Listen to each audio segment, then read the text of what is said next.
सहनाववतु सहनौ भुनक्तु सह वीर्यं करवावहै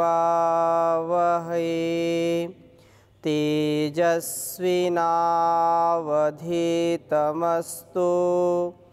मा विद्विषावहै। ओम शांति शांति शांति। वैदिक जीवन पद्धति की इस कक्षा में आप सबका हार्दिक स्वागत है, अभिनंदन है। वैदिक जीवन पद्धति के अंतर्गत हम प्रातःकाल की दिनचर्या के विषय में चर्चा कर रहे हैं, स्वाध्याय कर रहे हैं और शास्त्रों का जो संकेत है वो हमारे शरीर को पूर्ण रूप से स्वस्थ बनाने का जो उपदेश दे रहे हैं, उस उपदेश को सुन करके, समझ करके, उसको अपनी दिनचर्या में शामिल करके हम तन मन से स्वस्थ रह सकते हैं। जब तक हमारा जीवन रहे हम स्वस्थ रहें, किसी भी प्रकार से हम संकुचित जीवन ना जिएं, किसी भी प्रकार से हमारे अंदर हताशा और निराशा का आधार न हो, क्योंकि सभी प्राणियों की ये आकांक्षा होती है, सभी की ये चाहना होती है कि जब तक वह पृथ्वी पर रहे तब तक सुखपूर्वक जीवन व्यतीत करे। सुखपूर्वक जीने का जो यहाँ पर उपदेश दिया जा रहा है, वह यदि हम अपने जीवन में उतारते हैं तो हम तो स्वयं सुखी रहेंगे ही रहेंगे। अपने से संबंधित जो भी हमारे स्वजन होते हैं वे भी हमसे प्रेरणा पाते हैं, हम प्रेरणा स्रोत बन जाते हैं। अपनी दिनचर्या को ठीक हम करें तो इसके विषय में हम चर्चा कर रहे थे कि प्रातः ब्रह्म मुहूर्त में उठ करके मंत्रादि सहित उस परमात्मा का चिंतन करने के बाद हम जलपान करें, उषापान करें और उषापान के बाद शौच के लिए जाएं। मलमूत्र का वेग यदि आता है तो आलस्य प्रमाद में हम उसको दबा करके ना बैठें, चाहे सर्दी हो, गर्मी हो, कितनी भी नींद लगी हो, हम वेगों को ना धारण करें, क्योंकि वेग जो मलमूत्र, छींक और भूख प्यास के वेगों को रोकता है, वह व्यक्ति कभी स्वस्थ नहीं रह सकता है। आगे की चर्चा में जब यहाँ तक बात हो गई कि मल विसर्जन करें, उसमें भी कुछ संकेत किए गए हैं। आज का जो परिवेश है, आज का जो कल्चर है, उसमें इस चीज़ का ध्यान नहीं रखा जाता है।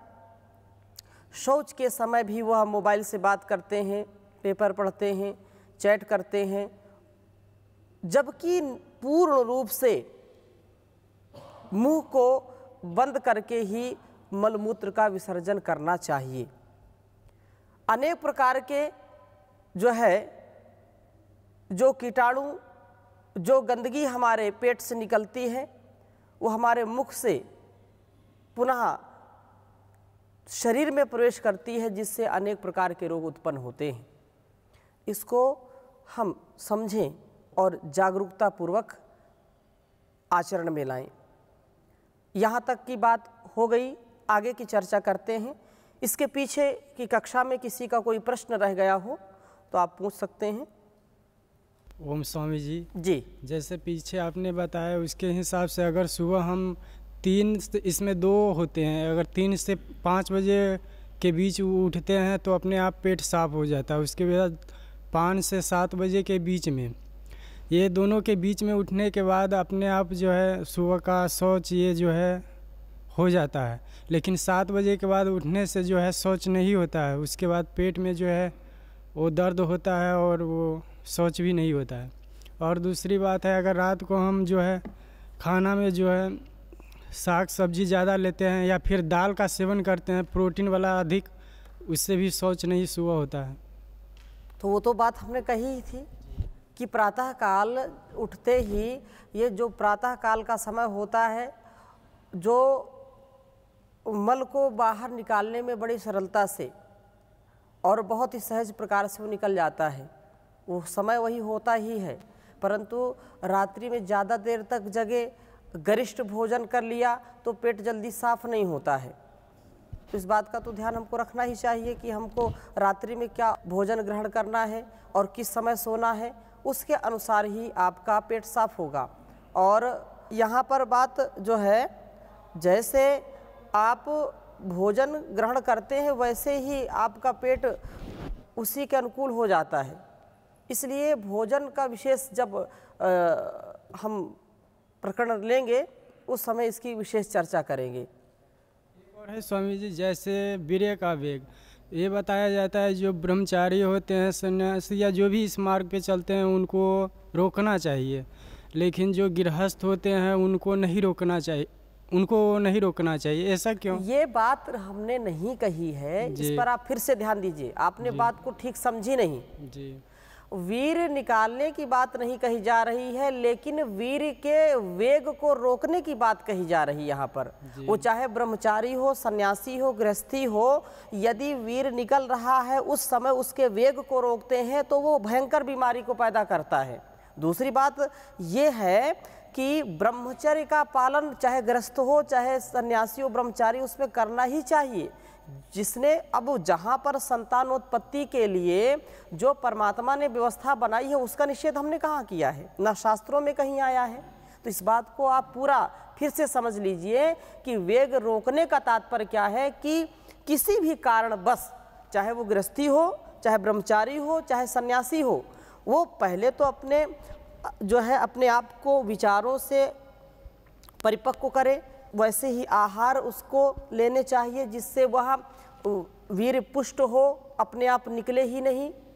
जब संतानोत्पत्ति की इच्छा हो गृहस्थ को, तब वो जो है जो क्रिया है उसके दिव्य संतानोत्पत्ति के लिए वो हो, उसका विशेष ध्यान रखना चाहिए। अश्लीलता से बचना चाहिए, अश्लील साहित्य पढ़ने से बचना चाहिए, अश्लील विचारों से बचना चाहिए, ऐसे दृश्यों से जिससे उत्तेजना कामुकता पैदा होती, उन दृश्यों से बचना चाहिए। ये तो हमने संकेत किया था। ठीक है, आगे चलते हैं। ओम स्वामी, इसके बाद ओम स्वामी जी, हम कितने बार खाना चाहिए और किस समय खाना चाहिए और इसका मात्रा क्या होना चाहिए, ये चर्चा आगे करेंगे। तो यहाँ पर जैसे शौच के बाद मुख की शुद्धि आवश्यक है, जैसे मलमूत्र के विसर्जन के बाद शास्त्रों में आया कि दंत धावन करें। दंत धावन का तात्पर्य यह है कि दांतों को साफ सुथरा करें, स्वच्छ करें, क्योंकि मुख की गंदगी बहुत ही भयंकर होती है। जब हम एक दूसरे से बात करते हैं तो वह भी अच्छा नहीं माना जाता है। यदि पेट हमारा खराब है तो भी मुख से दुर्गंधी आती है, और मुख को हम ठीक ठीक साफ नहीं करते हैं, दांतों को नहीं धोते हैं, तो भी हमारे मुख से गंदगी बाहर निकलती रहती है, दुर्गंधी आती है, जिससे हम स्वयं कष्ट में रहते हैं, दूसरों को भी कष्ट देते हैं। कोई भी व्यक्ति बात नहीं करना चाहता है कि इस व्यक्ति से दूर रहो। और जो भी हम आहार लेते हैं वह भी गंदगी से युक्त आहार हमारे जो है पेट में जाता है, उससे भी वह कल्याणकारी नहीं है। आंतों की सफाई और दांतों की सफाई बहुत ही आवश्यक है। आंत हमारी साफ सुथरी हो, दांत भी हमारे साफ सुथरे हों, इसलिए यह दंत धावन का जो विधान शास्त्रों में आया है, अनेक शास्त्रों में इसकी चर्चा की गई है कि बिना जो दंत धावन के अपनी दिनचर्या को शुरू करते हैं वह कल्याणकारी उनके लिए नहीं होता है। और ये बात आई यहाँ पर कि जो धन है, जो संपत्ति है, जो लक्ष्मी है, वो भी उनके पास नहीं टिकती है, नहीं रुकती है। अर्थात लोग जब उनको सम्मान नहीं देंगे, उनके पास आएंगे नहीं, कोई उनके पास बैठना पसंद नहीं करेगा, तो लक्ष्मी कहाँ से आएगी। तो एक बात यहाँ पर कही जा रही है, कुचैलिनम दंत मलोपधारिणम वहवासिनम निष्ठुर वाक्य भाषिणम सूर्योदय हस्तमय पिशाइनम विमुंचति श्रीअपि चक्र पाणिनम। ये कह रहे हैं कि जो मलिन वस्त्र धारण करता है, मलिन परिधान पहनता है और मलिन दांतों को रखता है, दांत उसके गंदे रहते हैं, कभी साफ नहीं करता है, तो और अधिक भोजन करने वाला, कठोर भाषण करने वाला, सूर्योदय और सूर्यास्त के समय सोने वाले व्यक्ति को जो है, वो चाहे भगवान विष्णु ही क्यों ना हो, लक्ष्मी उसके पास नहीं रहती है, लक्ष्मी उसको छोड़ करके चली जाती है। पूरा श्लोक को एक बार समझिए। कुचैलिनम दंत मलोपधारिणम बहवासिनम निष्ठुरवाक्य भाषिणम सूर्योदय हस्तमय पिशाइनम विमुंचति श्रीरप चक्र पाणिनम। ऐसे जो है लोगों को ध्यान रखना चाहिए अपने वस्त्रों को और अपने दांतों को साफ करने का विशेष प्रयत्न करना चाहिए। इस प्रकरण के बाद जो है दंत धावन के बाद अंजन, मतलब मुख में पहले मुख को शुद्ध करें आयुर्वेद की दृष्टि से। पहले सर्वप्रथम तो यही कहा कि जो है अपने मलमूत्र के वेग को पहले विसर्जित करें, उसको धारण ना करें। उसके बाद फिर जो है दंत धावन विशेष प्रकार से यहाँ पर कहा गया है, क्योंकि बिना दंत धावन के आप व्यवहार करते हैं तो वह उचित नहीं माना जाता। एक बात विशेष यहाँ पर कही जा रही है कि जो व्यक्ति, इसी में आया आगे, मैं इस बात को इस पर इसलिए जोर दे रहा हूँ, कुछ लोग पहले, यद्यपि इतना उसमें हानि नहीं है, फिर भी जो शास्त्रोक्त बात है तो कह रहे हैं कि दुर्जनम प्रथमम वंदे सज्जनम तदनंतरम मुख प्रक्षालनात् पूर्वम गुद प्रक्षालनम यथा। कहने का आशय ये है कि सबसे पहले दुर्जनों को नमस्कार करो।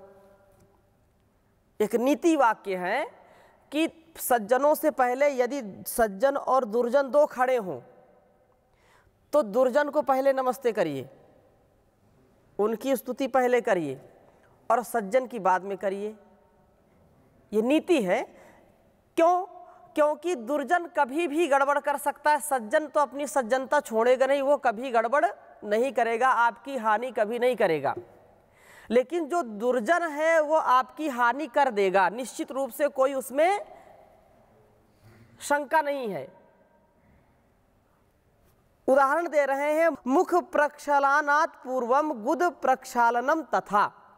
जैसे जो है शौच के बाद की शुद्धि, जैसे आपको वेग आता है मलमूत्र का तो पहले उसका विसर्जन करना आवश्यक है, उसका शोधन करना आवश्यक है, उसकी शुचि आवश्यक है, उसके बाद मुख की शुद्धि करिए। मुख तो बाद में आप शुद्ध कर सकते हैं, लेकिन यदि मुख शुद्धि के लिए पहले आपने शुरू कर दिया और वेग को धारण करके रहे, आप मलमूत्र के वेग को आप रोक करके पहले मुख की शुद्धि करने में लग गए तो वो बड़ी हानि कर देगा आपके शरीर की, वो रोगों को पैदा कर देगा। तो ये एक श्लोक के माध्यम से ये बता रहे हैं कि दुर्जनम प्रथमम वंदे, दुर्जन लोगों की पहले स्तुति करिए, क्योंकि वह कभी भी गड़बड़ कर सकते हैं, हानि पहुंचा सकते हैं आपको। और सज्जनम तदनंतरम, सज्जनों की जो है स्तुति, उनका जो है गुणगान या उनसे अभिवादन करने की जो प्रक्रिया है उसको बाद में करेंगे तो भी कोई हानि नहीं है। लेकिन यदि आपने जो है जैसे शौच क्रिया को रोक करके, मलमूत्र के वेग को रोक करके पहले सोचे कि पहले मुख को मैं साफ करूं, दंत धावन करूं, तो देर तो लगेगी और उस देर में आपके शरीर में हानि हो जाएगी। वह गैस ऊपर जो है वायु ऊपर चढ़ेगी, आपके शरीर की हानि होगी। ये यहाँ पर विशेष बात कही। और कह रहे हैं एक ये मनु ने लिखा है, इसको आप लिख लीजिए, बहुत अच्छा श्लोक है। महर्षि मनु, मैत्रम प्रसाधनम स्नानम दंत धावनम अंजनम, दंत धावनम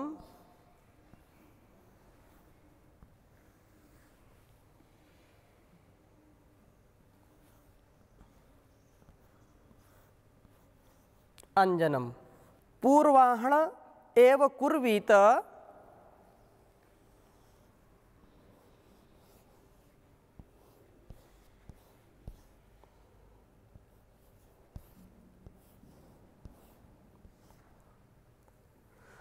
पूर्वाहण एव कुर्वीत,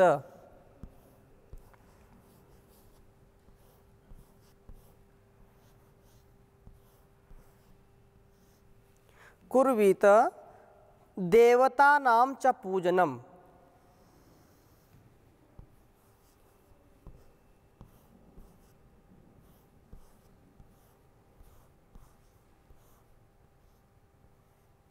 देवतानां च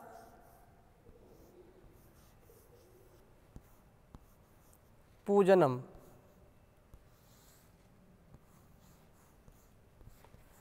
बड़ी अच्छी बात कही, उच्चारण कर सकते हैं। मैत्रम प्रसाधनम स्नानम दंत धावनम अंजनम पूर्वाहण एव कुर्वीत देवतानां च पूजनम। मैत्रम प्रसाधनम स्नानम दंत धावनम अंजनम पूर्वाहण एव कुर्वीत देवतानां च पूजनम। कहने का आशय ये है कि स्वस्थ व्यक्ति को या स्वास्थ्य की कामना करने वाले को पूर्वाहण, पूर्वाहण का तात्पर्य क्या है? ये है पूर्वाहण जो दोपहर से पहले पहले ही यह कार्य करना चाहिए। जो लोग स्वस्थ रहने की कामना करते हैं और 10 बजे, 9 बजे या 11-12 बजे उठ करके ये कार्य करते हैं तो वह कभी भी स्वस्थ नहीं रह सकते हैं। और ये शौच, मैत्र प्रसाधनम मतलब क्या है? शौच आदि। और शरीर प्रसाधनम शरीर की शुद्धि, स्नान, दंत धावन और नेत्रांजन, नेत्रों में अंजन की जो प्रक्रिया है वह जो है पहले ही, पूर्वाहण के पहले पहले ही करना चाहिए। एक तो पूर्वाहण और मध्याह्न, उसके पहले पहले ही, सूर्योदय से पहले भी करें तो बहुत उत्तम है। कुर्वीत देवता नाम च पूजनम, ये ब्रह्म मुहूर्त में ही करें, ये बहुत ही उत्तम है। और अंजन और मंजन दोनों की बात साथ साथ चलेगी। प्रातः काल के समय दांतों में मंजन, आँखों में अंजन, ये प्राचीन काल की परंपरा हमारे यहाँ रही है। बचपन में हमने सुना कि नाक में उंगली, कान में लकड़ी, मत कर मत कर मत कर, दांत में मंजन, आँख में अंजन, नित कर नित कर नित कर। तो ये जो है नित्य ये कार्य होंगे तो हमारे जो है अंग, दांत आदि, आँख आदि ये दीर्घ काल तक बहुत ही अच्छी प्रकार से कार्य करेंगे और हमारा ये अस्तित्व अच्छा रहेगा। जी, किसी को कुछ पूछना है? जी बताया जी। और जैसे मंजन तो कुछ लोग जो है वृद्धावस्था में पहुंच जाने की सूझ दांत ही निकल जाते हैं, हाँ, तो उंगली से मसाज रूप में मंजन करें कि दांतों की सफाई के रूप में करें? हाँ, बिल्कुल ठीक बात कही है कि जब दांत ही नहीं, एक तो दांत साफ करने की बात की जा रही है और जब दांत ही नहीं तो क्या साफ करेंगे वो। तो दांत साफ करने की बात इसलिए कही जाती है क्योंकि दांतों में हम जब कुछ खाते हैं तो कुछ ना कुछ शेष रह जाता है, उसकी सफाई नहीं करेंगे तो जो अन्न या कुछ चीज़ें जो है रुक जाती हैं तो उसमें दुर्गंध आने लगती है, सड़ने लगती है। और जब दांत झड़ जाते हैं तो केवल मसूड़े मसूड़े रहते हैं, कोई अवकाश नहीं होता है कुछ फंसने का। तो उस समय भी मुख की शुद्धि के लिए कई बार कुल्ला पानी, ताज़े पानी से कई बार कुल्ला करने की जो है परंपरा है, इसलिए यहाँ पर यह संकेत किया जा रहा है। जी स्वामी जी, दंत जैसे बबूल और दातुन का उत्तम है कि ब्रश करना उत्तम हाँ, है? अभी इसकी चर्चा करेंगे। बहुत समय पर आपने इसकी चर्चा शुरू की है। तो यहाँ पर जैसे हमने चर्चा की थी कि शरीर चिंताम निवृत्य कृत शौच विधिस्ततः प्रातः संध्यामुपासीत दंत धावन पूर्विकाम। शरीर की स्थिति को देख करके, जैसे कल चर्चा हमने की थी पिछली कक्षा में कि जीर्णाजीर्ण का चिंतन करें उठ करके प्रातःकाल, तो ये शरीर के अपने सामर्थ्य का ध्यान रखते हुए शौच आदि समाप्त करके इसके बाद दंत धावन करें और इसके बाद प्रातःकालीन, जैसे यहाँ पर देवता नाम चा पूजनम कहा, तो इसमें निघंटू में ये कहा कि संध्यामुपासित दंत धावनम पूर्विकाम, जो है उसके जो है दंत धावन करें और फिर प्रातःकालीन संध्या उपासना करें। सर्वप्रथम आपको शौच क्रिया करनी है। यहाँ पर ये बात ध्यान देनी है कि सबसे पहले मलमूत्र के वेग को दूर करना है और इसके बाद दंत धावन करना है। तद उपरांत आपको देवता आदि जो है आपका जो इष्ट है उसकी उपासना करें, संध्या करें, जो भी आपको उचित लगता है वो करें। और इन मंत्रों से शांत चित्त होकर के कुछ लोग, अभी जैसे आगे आएगा इसमें कि तैल मर्दन अभ्यंग, ये भी शरीर को विशेष पुष्टि प्रदान करता है, तो इसकी भी चर्चा विशेष रूप में आएगी।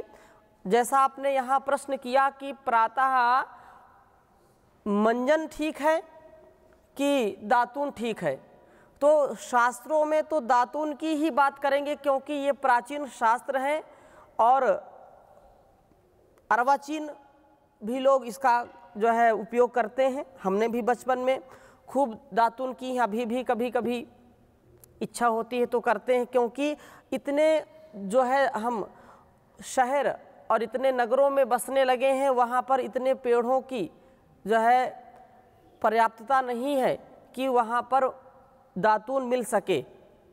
दातून तो बहुत ही उत्तम है दांतों के लिए, क्योंकि उसमें अनेक प्रकार के जो है वृक्षों के दातूनों का वर्णन आता है, क्योंकि उसमें कटु, तिक्त, कसाय ऐसे जो है दातूनों का प्रयोग करते हैं, जिससे हमारी जो लार्वा है, जो लार बनती है वह अधिक बनती है और मुख में जो ये तिक्त, कटु, कसाय आदि से दांत और मसूड़े बिल्कुल स्वस्थ रहते हैं।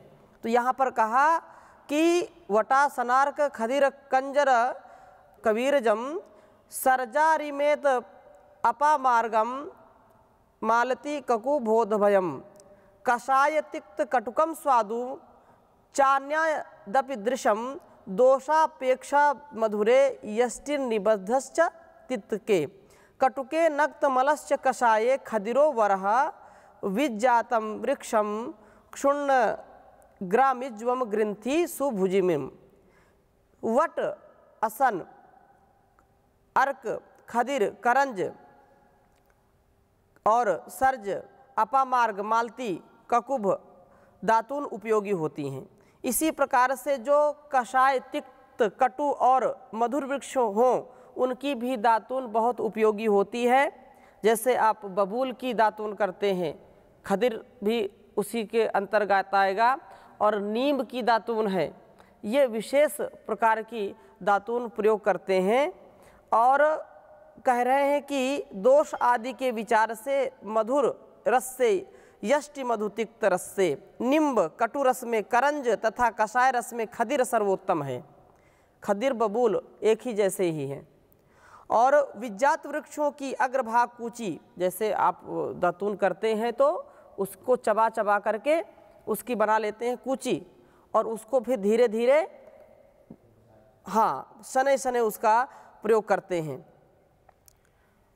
ग्रंथि, अग्रभाग कूची सीधी ग्रंथ रहित हो, मतलब उसमें गांठ आदि ना हो, और अच्छी भूमि में उत्पन्न कनिष्ठा अंगुली के बराबर मोटी अच्छी कूची वाली 12 अंगुल लंबी दातून का व्यवहार करें। 12 अंगुल लंबी दातून का। दातून प्रातः काल तथा भोजन के बाद भी करना चाहिए और उस समय बोलना नहीं चाहिए। 2 बातें कही, ये अन्य भी शास्त्रों में है कि एक तो प्रातः काल करें, फिर भोजन करने के बाद भी कर सकते हैं, करना चाहिए, ताकि मुख में शुद्धि रहे। थोड़ा सा ध्यातव्य और है कि जो लोग सुबह बहुत तीव्रता से जल्दी जल्दी दातून करते हैं अथवा ब्रश करते हैं, वह बिल्कुल हानिकारक है। शनै शनै रथैकम एककम दंतम मांसान्य बाधयन चूर्णेन तेजो वस्याश्च दंतान नित्यम विशोधयेत। चाहे आप ब्रश करें या दातून करें, शनै शनै जो है धीरे धीरे दांतों के ऊपर हल्का हल्का जो है दबाव देते हुए ब्रश करें अथवा आप दातून करें। जो लोग धीरे धीरे दंत शुचि करते हैं, साफ करते हैं, तो उनके दांत अच्छे रहेंगे, मसूड़े अच्छे रहेंगे। जो जल्दबाजी में करेंगे दांतों की सफाई भी नहीं हो पाएगी और छत विछत हो जाते हैं मसूड़े। तो इस चर्चा को और आगे हम बढ़ाएंगे। आज यहीं तक, शेष चर्चा अगली कक्षा में करेंगे। ओम शांति शांति शांति।